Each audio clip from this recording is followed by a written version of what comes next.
and reporting will start from midway next year. Question number 12, Catherine Delahunty. Tēnā koe, Mr Speaker. To the Minister of Education, tēnā koe. What educational achievement criteria were used to choose the schools proposed for merger or closure in Christchurch and Canterbury? The Honourable Hekia Parata. Mr Speaker, educational achievement criteria was one of a number of factors in determining the proposals. The Ministry has also considered demographic shifts and demographic projections, viability of land and compromised infrastructure. Education achievement information included error reports and the cycle of return review, the level of student engagement and NCEA data. Catherine Delahunty. How can educational achievement data be relied upon when Christchurch principals say that ministry data provided to them under her supposed renewal plan is fundamentally wrong, including NCEA results being out by up to 30%, stand-down rates completely incorrect, and even the number of buildings at schools being wrong? The Honourable Hekia Parata.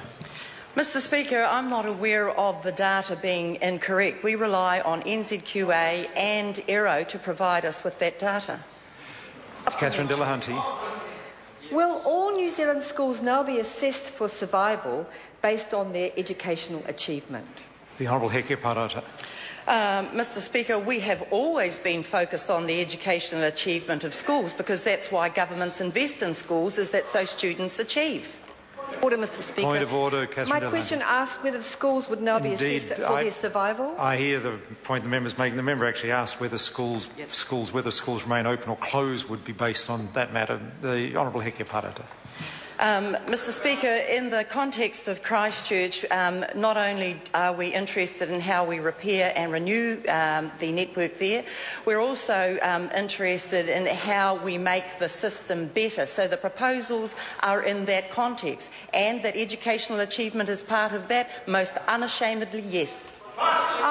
Point of order, Mr Speaker. I asked a very specific question. Will all New Zealand I've saved the member's time. The member wasn't asking about Christchurch schools. The member was asking about the rest of the schools in New Zealand, whether educational achievement data that the member mentions was used in Christchurch would be used to decide whether other schools in New Zealand would remain open or closed. The Honourable Hekia Parata. Mr Speaker, when we are considering the status of schools across the country, a range of factors are taken into account, and that includes educational achievement. Catherine Delahunty. Supplementary.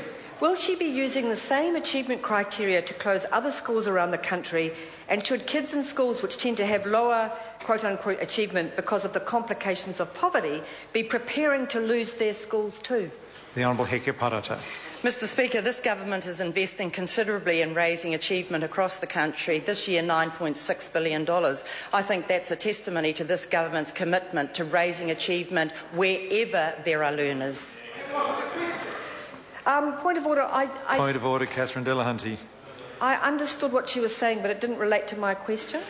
Order. I invite the member to repeat a question so that everyone can hear it again. Will she be using the same achievement criteria to close other schools around the country?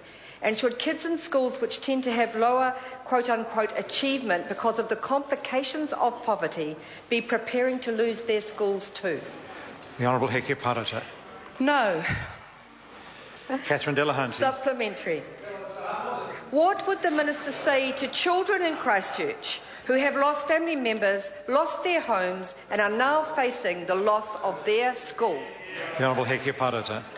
Mr Speaker, what I would say is that we are committed to ensuring that there is educational provision across the network, and to that end we are investing $1 billion in 16 new schools, 5 new schools, and some new concepts about integrated whole-of-life provision, including the provision of health and guidance support.